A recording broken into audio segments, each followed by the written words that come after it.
Yezwalana amaxoki athi the TikTokers of Umkhonto weSizwe, where are you? They are silenced. The breakdown is not silenced, comrade. We are standing still. Siutim Tutuzile.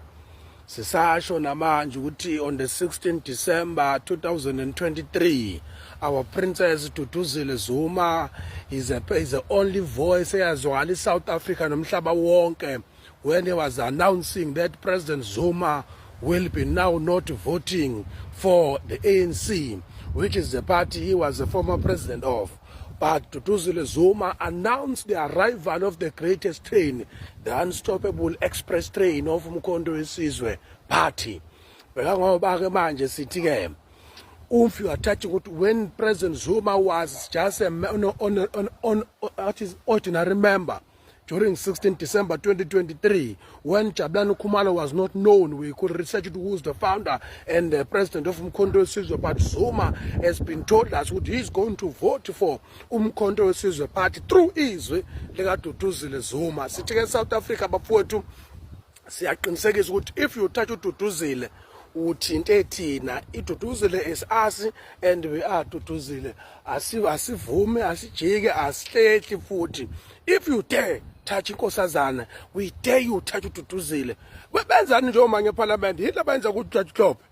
We are being infiltrated by the EFF within the MK party. We are being infiltrated by Omar Fikizolo. They are coming to mess our organization. And we formed this organization. We campaigned for it. We built this from scratch when there was nobody here.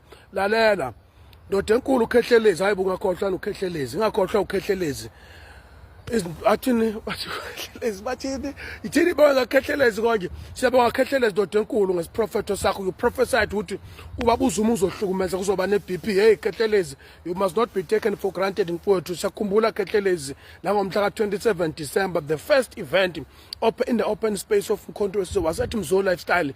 Kwakulwesibili siya eMzo Lifestyle kunethi Mvula mfowethu uZuma esefikile. First event eyaba khona uMkhonto yayiseMzo Lifestyle. Khethelezi uprofethile kulonyaka kanti bakufunani wesigujana?